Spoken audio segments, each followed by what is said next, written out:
Hey folks, I have MetaQuest 2 controller in front of me, and in this video I'm going to show you how to change the batteries. Now, take your controller like this.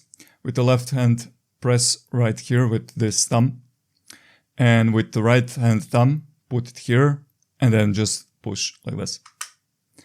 And it's going to separate quite easily.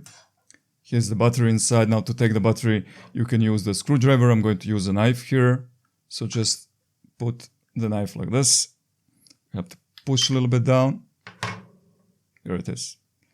To put the battery back, this side goes down. So put it like this, and then just push it down like this. Unlock your online potential with Hostinger's fast, secure, and affordable web hosting solutions. Click on the link below for an exclusive 20% off and start building your dream website today.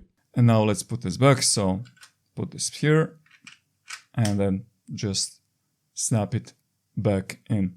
And yeah, it's really as simple as that. Thank you guys for watching. See you in the next one.